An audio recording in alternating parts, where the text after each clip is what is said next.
Tere, ilusat hommikut. Meil on täna kaunis ilm ja taas esitleb Osteopaatia Akadeemia. Tere, Elis. Tere, Katariina. Meil on täna selline natuke teistmoodi podcast ja me oleme ühte podcasti plaaninud 3 erinevat teemat, milleks on, äkki sa ütled siis? Ja ma olen välja valinud 3 sellist hästi huvitavat ja põnevat teemat. Esimene neist on hambumus, teine on hemorroidid ja 3. on hormonaalsüsteem. Jälgijad, vaatajad, vajutage subscribe, kui te seda veel teinud ei ole ja kuulake tänane podcast kindlasti ära ja ma olen veendunud, et te tahate vajutada ka like ja võib-olla isegi kommenteerida seda, millest me täna räägime. Nii et need 3 põnevat teemat ausalt öeldes ma isegi kuulan huviga, mida sa räägid hambumusest, sellepärast et minu kui osteopaadi kogemus on väga väike sellega. Mina töötan ju suuresti lastega, aga ma saan aru, et sina oled pädev sellel teemal rääkima ja sul on ka mingisugune oma kogemus ja kogemuste pagas, mida sa saad jagada ja kuidas need 2 asja üldse sinu töös kokku käivad? Lapsed, hambumus, osteopaatia, tehnikad, kuidas seda kõike on võimalik ühendada? Ja, et sellepärast ongi see eriti põnev teema, et inimesed väga ei tea, et hambumusprobleemidega saab osteopaadilt abi. Ja mis see tähendab? Et meil on väga erinevaid hambumusprobleeme. On geneetilised, siis on sünnitraumast võivad olla siis põhjustatud ja ka sellised harjumuslikud või käitumuslikud välja kujunenud hambumusprobleemid. Et neid on erinevaid. Ja kuidas osteopaat sellega töötab, ongi, et kui lapsel on tuvastatud, et on vaja ortodontilist abi, siis on mõistlik tulla temaga paralleelselt ka osteopaadi vastuvõtule, kes vaatab lapse keha terviklikult üle, kuna hambumus ei ole samamoodi ainult lokaalne, eraldiseisev nii-öelda siis osa meie kehast. Ainult suuprobleem, et see ei piirdu ainult sellega, et see on siin, on ju? Just, et see ei ole ainult suuprobleem, et see peegeldab suuremat probleemi, et see on seotud meie rühiga väga tugevalt ja siin on kaasatud väga erinevad siis kehaosad või struktuurid, et me vaatame lihaseid, me vaatame närvisüsteemi, me vaatame luid, luustikku, et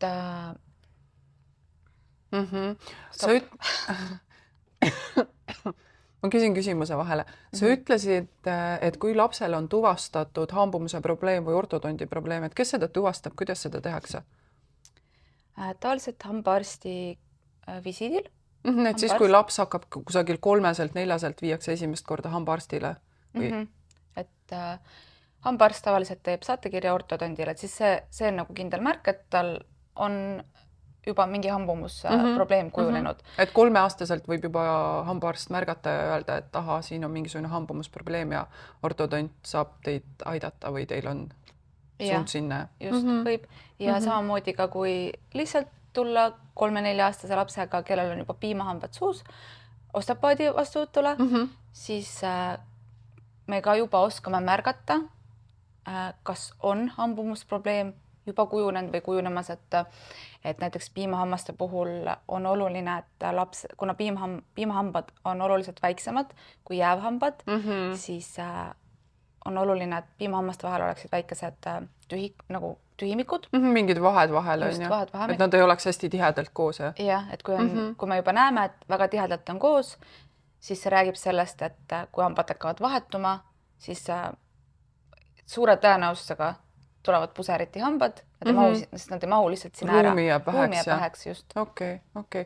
Aga sa ütlesid, et tuleb osteopaadi juurde selline 3-4, et kuidas sina seda vaatad, kas sul on mingi tehnika selle jaoks, ma mõtlen mingi aparatuur või sa lihtsalt visuaalselt või Visuaalselt. Meil ei ole aparatuur, et seetõttu on ka vahel väga oluline koostöö hambaarsti või ortodondiga, et meie röntgeneid ei tee, et meie siis ainult visuaalselt hindame ja ka siis jah, ühesõnaga ongi visuaalne hindamine ja noh, ongi see, me teame, milline ideaalis või siis normaalne hambumus välja näeb. Seal on omad märgid, oma sellised mõõtepunktid ja visuaalsed hindamised, et selle põhjal siis. Kas mõnikord see võib olla ka lihtsalt niimoodi, et see on lihtsalt iluviga, selline esteetiline või siis ta on alati seotud mingisuguse ma ei tea, teise probleemiga, et see, kas hambumuse probleem alati toob kaasa mingisuguse teise probleemi endaga, kehalise või kuidas see on, või see mõnikord on see lihtsalt, et puseriti ja lihtsalt sellepärast, et ilus ei ole, siis tahetakse, ma ei tea, breketeid panna või midagi parandada. Et kuidas sellega on? No üldiselt ikkagi see näitab suuremat probleemi selles mõttes, et kui on puseriti, siis see räägib meile ruumipuudusest. Ehk suure tõenäosusega on meil tegemist kitsaste lõualuudega, kas ülalõualuud on liiga kitsad, alalõualuud või siis võib ka esineda suuhingamist, mis keelevale asend, et see räägib tavaliselt veel mingist probleemist kehas, et see ongi vaja siis tuvastada, et mis konkreetselt, et see on nii erinev, mis kellelgi parasjagu teemaks on ja siis sellega tegeleda individuaalselt siis ongi igalühel oma, et seal ei ole sellist algoritmi, et meil on hambumusprobleem, et nüüd me teeme seda, vaid me vaatame, kus temal see probleem alguse saab, mis sellega kaasneb ja mida on vaja just temal. Ikka nagu osteopaatias alati personaalne lähenemine. Just, et see on ka siin hambumuse puhul. Ja miks mulle see väga meeldib ongi, et esiteks, kuna see on see personaalne, me vaatame tõesti, mis inimese, lapse kogu kehaga toimub ja kui me räägime lastest, ma siis mainiksin selle ära, et kõige efektiivsem selline hambumuse raviaeg on, ütleme, kuni 10-aastaseni, et see 3-4, noh, kõige parem on 5, 6, 7 kuni 10, et siis lapse keha tuleb kiiresti kaasa nende muutustega. Ta on liikuvam. Ma just tahtsin küsida, et millega see seotud on, et miks just selles vanuses? Jah, et ta on oluliselt liikuvam, et keha kohaneb palju kiiremini, et need mustrid ei ole veel nii sisse kodeeritud, et me saame muuta neid lihtsamini. Et ta ei ole jäigastunud. Just, ta ei ole veel nii jäigastunud.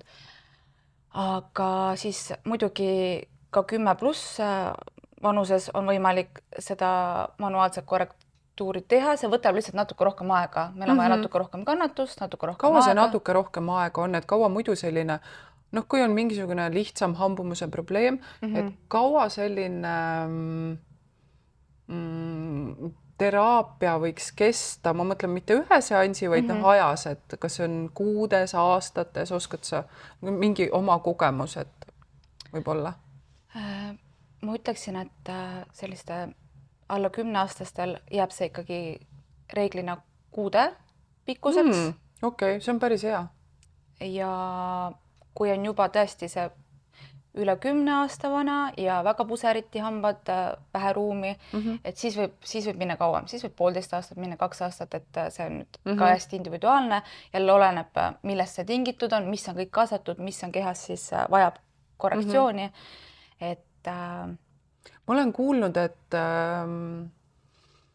on võimalik ka kodus ise last selle aja sees aidata, et mõned osteopaadid oskavad mingisuguseid harjutusi anda ka selle jaoks, et kas sina ka seda teed? Ja ikka, et oleneb nüüd jälle, millega me täpselt tegeleme, kas me tegeleme suuloe laiendamisega või tegeleme keeleasetuse siis muutmisega, et sellest olenevalt on ka erinevad harjutused, mida saab kodus, mida ongi vaja ise ka kodus teha, et see ravi oleks kiirem, efektiivsem, et see aitab kaasa, et lühendab seda aega siis ilmselt, on ju? Just, lühendab täpselt, et selline hambumuse ravi osteopaatiliselt siis näeb välja nii, et umbes 2 nädala tagant oleks vaja käia osteopaadi juures, kes siis vaatab kogu keha üle, kuidas keha on kaasa tulnud muutustega. See on hästi oluline point, jah, et ta tasakaalustab, et ei ole, noh, ma just mõtlen seda, et mitte ükski teine spetsialist tegelikult, kes tegeleb hammastega, noh täna veel tegelikult ei keskendu ja ei pühendu ju ülejäänud struktuuridele.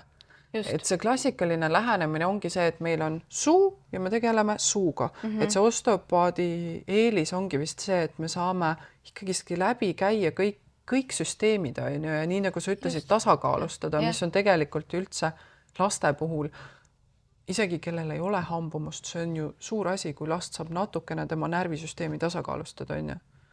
Jah, absoluutselt, et ma olengi tähele pannud, et kui ma tegelen hambumusega lapsel, siis tegelikult kogu tema närvisüsteem tuleb kaasa ja lapsevanemad siis ise kommenteerivad, et laps on oluliselt keskendunum, rahulikum, et koolis on tal lihtsam hakkama saada, et seal on positiivsed kõrvalmõjud just sellel terviklikul lähenemisel.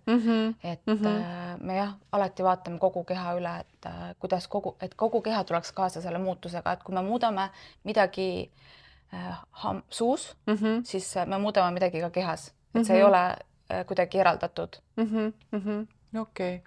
No väga huvitav igal juhul ja minu meelest see on nii hea alternatiiv tegelikult, kui me mõtleme selle peale, kui kaua võtab üks hambumusega, noh, kui me räägime nüüd suulae laiendamise nendest plaatidest või breketitest või millestki, see ulatub ju ka aastatesse, on ju. Ja kui see ei ole nüüd haigekassa poolt kinni tasutud, siis see on ju tegelikult päris kulukas ka, on ju. Et igal juhul ma arvan, et osteopaatia täna, kui ta ei ole alternatiiv, aga ta võib olla ka täiesti toetav süsteem sellele hambumusega tegelemisele. Ja, et ma tahtsin ka tegelikult mainida, et see ei tähenda, et alati peab valima selle manuaalse korrektuuri, et kui inimene ikkagi otsustab, et ta näiteks kodus mingil põhjusel ei taha või ei jaksa neid harjutusi teha ja ta tahab ikkagi panna näiteks breketid või kaped, siis see on ka okei, aga ka siin saab osteopaat olla abiks, ta saab samamoodi enne breketite panekut keha ette valmistada, tegeleda siin suus pingete vabastamisega, et vaadata, et keha oleks siis nii-öelda ette valmistatud ja kui breketid pannakse, iga kord kui pingutatakse, siis osteopaadi juurde, osteopaat aitab selle pingutamisega kehal hakkama saada, sest see on ikkagi see pinge kehas. See on see ülioluline point on ju tegelikult. Et välismaal on see täiesti normaalne praktika, Prantsusmaal on see täiesti normaalne, et kui breketid on suus, siis käiakse paralleelselt osteopaadi juures, sest see aitab kehal kiiremini breketist tulenevate muudatustega hakkama saada. Et ei tekiks mingit tüsistusi ka ilmselt sellepärast, et noh, tegelikult kui me siin muudame ükskõik kudapidi on ju, siis see võib ju tekitada pinge kusagile täiesti ootamatusse kohta on ju. Ja täpselt, et ja väljenduda. Et kõhuvalud võivad tekkida, me ei saa arugi, et see on üldse seotud selle pingega, mis meil siin suus toimub. Aga kui me räägime breketitest ja sellest, et kui näiteks on kitsad lõualuud ja hambad on puseriti, siis me peame arvestama sellega, et breketid üksi ei lahenda seda probleemi, et ta küll tõmbab hambad sirgu, aga ruumi juurde ju ei teki. Et siis üldiselt pannakse taha peale breketite äravõtmist, pannakse hammaste taha traadid, et hambad tagasi ei vajuks. Et see näitab seda, et miks hambad tagasi tahavad vajuda, sest neil ei ole endiselt ruumi. Nad on jõuga pandud ritta, aga osteopaatia eelis on see, et me aitame ruumi juurde teha, et kui me ka manuaalselt manipuleerime nii, et me saame hambad sirgu, siis nad ei vaju tagasi, sest pluss, et kogu keha on kaasa tulnud selle muutusega. Väga vahva. Ja see kõlab muidugi nii uskumatult, aga samas see on nii loogiline, et tegelikult see on see sama põhimõte ju, kuidas kõik ülejäänud need laiendid ja kaped ja kõik töötavad on ju. Lihtsalt meie teeme seda manuaalselt kätega. Et täpselt samamoodi kui sa paned laiendi, et ta ju laiendab, et samamoodi ta teeb sama tööd, aga lihtsalt meie teeme seda kätega manuaalselt ja töötame veel lisaks teiste struktuuridega, et laiendi on lokaalne, tema töötab ainult selle laiendamisega, tema ju keha ei tasakaalusta ja muude struktuuridega ei tegele, et meie siis proovime aidata terviklikumalt. Ja tegelikult on ka asju, mida lapsevanemad saavad ise kodus teha, kui lapsed on juba väikesed, hakkavad lisatoitu sööma, et millest võib-olla piisavalt ei räägita, ongi see, et kuidas üldse lõualuude areng on, et luud arenevad meil ja laienevad siis, kui lihased teevad tööd. Aga lihased teevad tööd siis, kui nad, näiteks kui me räägime suust, siis näiteks kui me närime. Peab midagi mäluma, just, mäluma, närima, et kuna hästi palju on mindud pehme toidu peale. Ja tähelepanu, see on oluline moment, on ju. Just, et ikkagi pakkuda, et vaadata, et lapsel oleks piisavalt seda mälumist, et ta saaks ka tahkeid toite, et kõik ei oleks ainult pehme, et see nii palju muudab struktuuri, et ja aitab et juba annab selle eelise, et need lõualuud ikkagi laienevad ise ka loomulikult. Ja, okei. Aga äärmiselt huvitav ja ma ei tea, kas selle teemaga võtame kokku ja läheme järgmise teema juurde? Hüppame, sukeldume kohe järgmisesse teemasse ja võtame ette hemoroidid. Ütle siis, mis sa sellest, mida sa tead hemoroididest? Ja miks üldse see teema? Sellepärast, et ma arvan, et nii mõnigi kuulaja ja vaataja on praegu üsna üllatunud, et kust me sinna saime ja miks osteopaatia ja selline teema. Aga Elis, ma palun, seleta lahti kuidagi, kuidas see osteopaatiaga seotud on? Et see oli ka mulle alguses endale üllatus, et osteopaat saab väga efektiivselt aidata inimesi, kes on hemoroididega hädas. Et mul endal oli ka küsimus, et kuidas, et see tundub esialgu üsna lokaalne probleem, eks ole. Ja tavameditsiinis ma tean, et ongi sellised lokaalsed lahendused, et küünlad, salvid, operatsioonid. Aga ma käisin koolitusel, kus pika kogemusega osteopaat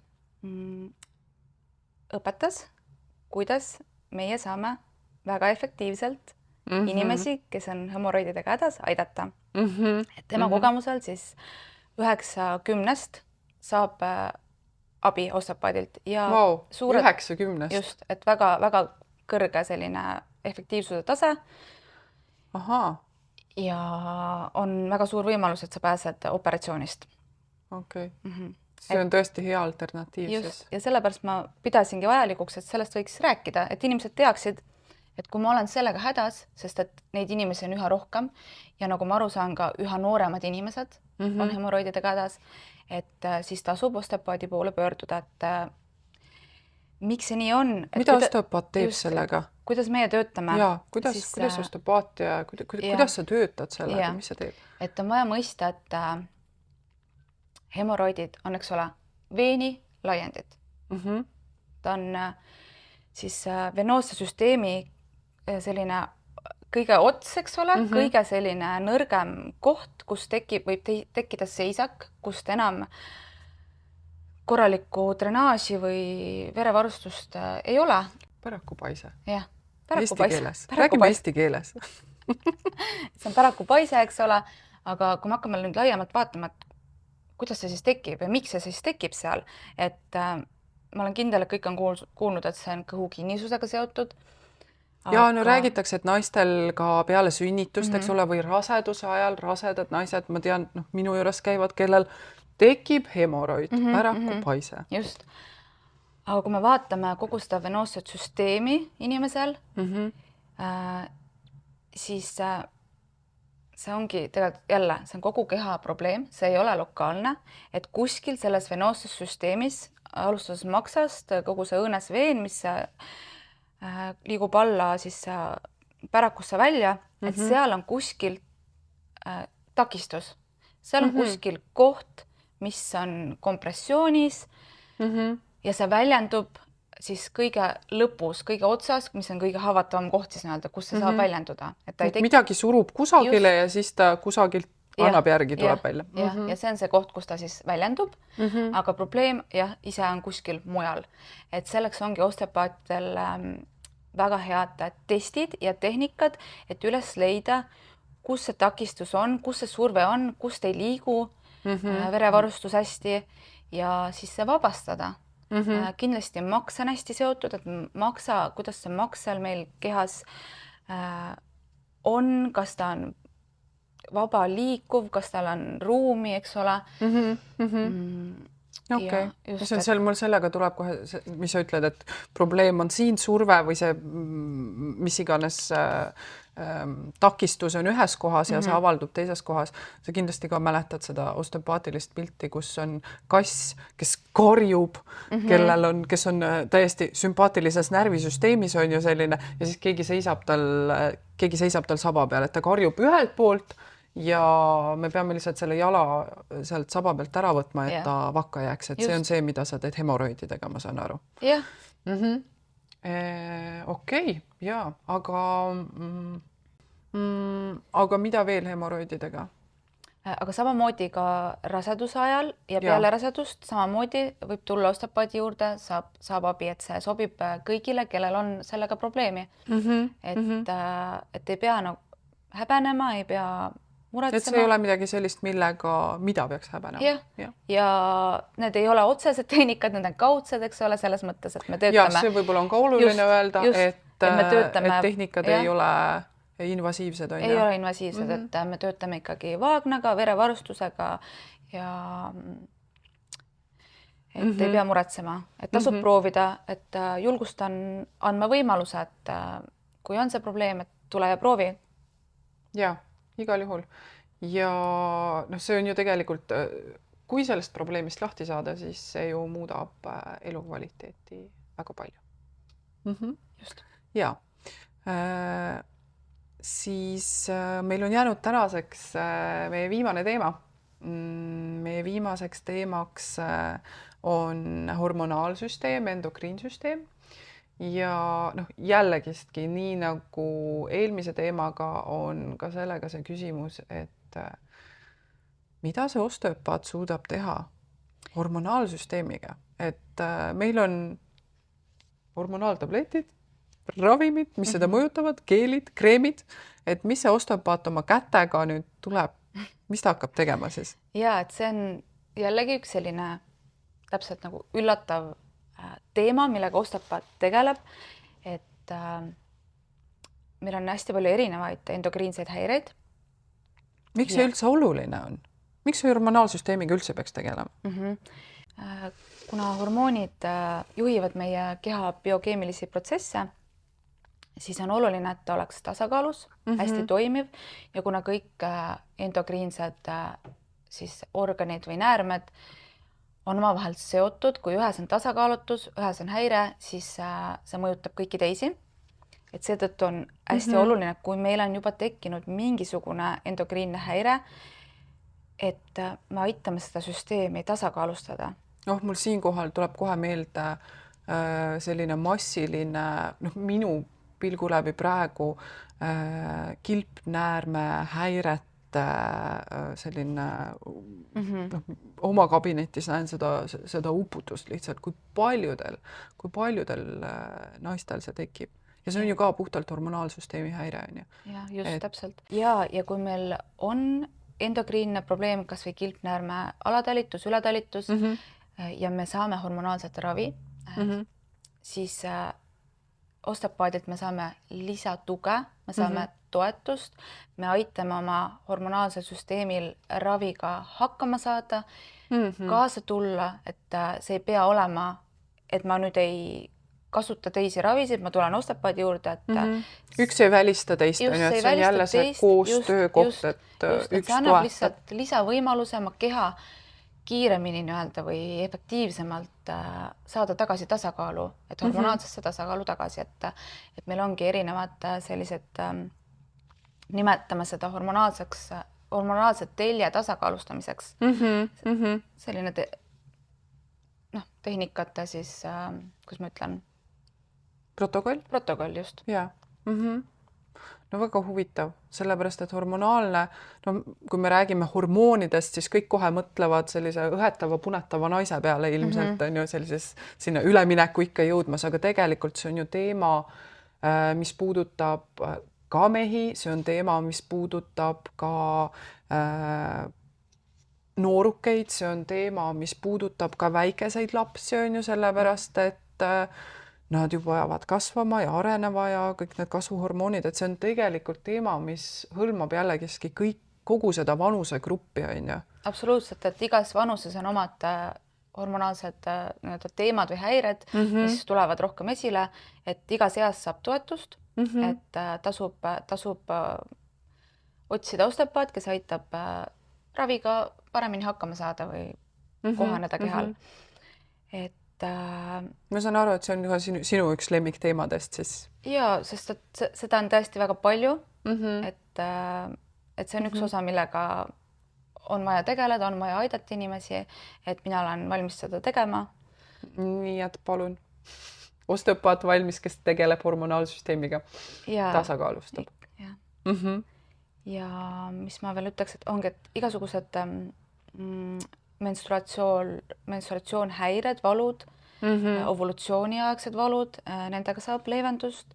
Ongi, et kui üleminekuiga on, et siis käivad naised, aitavad ennast, lasevad tasakaalustada hormonaalsüsteemi, et sellega paremini kohaneda. Sellepärast, et tegelikult see ei peaks olema üüratult raske see üleminek, nii palju kui mina tean, aru saan, on ju, et see perimenopaus on ju, et see tegelikult see ei pea olema vist väga-väga selline aktiivne, intensiivne, et siinkohal ongi vist see osteopaadi koht, on ju. Et eks kui ta on väga intensiivne ja kuidagi raske või siis jälle räägib mingist tasakaalutusest ja me saame aidata, et need asjad ei pea olema valulikud, rasked, et kõik need naiste teemad ja asjad, et seal on nagu lahendusi, et jälle julgustan proovima, kas sinule aitab, kas sinule mõjub, et see on individuaalne, eks ole, et tasub alati proovida, et on erinevaid lähenemisi, erinevaid variante, et sellepärast me nendest täna räägimegi, et see on võib-olla asi, millega ei oska osteopaadi poole pöörduda, et siis nüüd te teate, et võib tulla, et neid on ju nii palju erinevaid, et tänapäeval on meil ka nii palju erinevaid faktoreid, mis üldse hormonaalsüsteemi tasakaalust välja ajavad, et need on keskkonnalised faktorid, et seal on nagu nii palju, et see ongi ka see anamneesi osa, mis me vaatame, et kui palju me saame neid, mis meid tasakaalust välja lükkab, et nende mõju vähendada. Mingisuguste väliste faktorite mõju vähendada, on ju, mitte ainult siseste. Jaa. No tõesti, sellepärast, et hambumus, hemoroidid, hormonaalsüsteem, no tõesti ei tule selle peale, et sellega võib kusagile mujale pöörduda peale siis alustades perearstist siis on ju. Ja sest kõik teavad, et ma loodan, et kõik teavad juba, et osteopaadi poole saab pöörduda seljavalude ja peavalude ja liigesevaludega, aga nüüd on siis 3 teemat veel juures, millega Elis on meelsasti valmis teid aitama. Nii et subscribe'ige, et mitte vahele jätta veel põnevaid, huvitavaid, olulisi teemasid, mis võivad puudutada teid või teie lähedasi. Tahad sa veel midagi öelda nendest 3 teemast või üldiselt osteopaatilistest vastuvõttudest?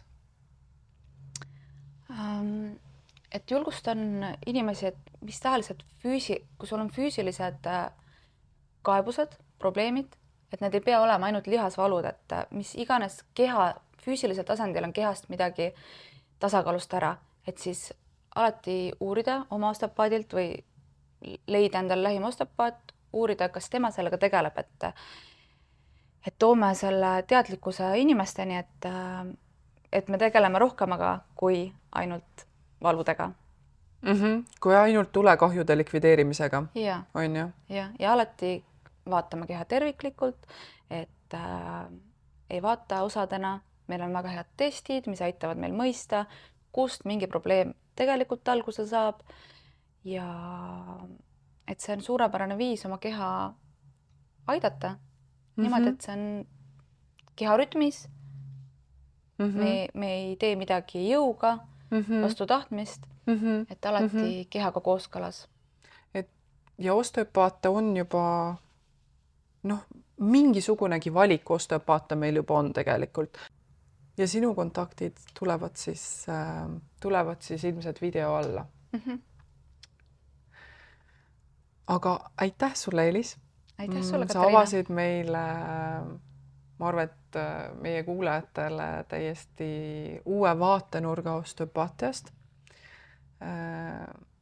Tõesti need 3 teemat, mille peale keeruline tulla, et võib osteopaadi käest abi saada või osteopaadi käest vähemalt abi küsida. Ma soovin sulle palju edulugusid nende 3 teemaga ja ma kindlasti küsin su käest ka, kuidas mõne aja pärast, kuidas sul nendega läheb. Aga aitäh veel kord ja uute kohtumisteni.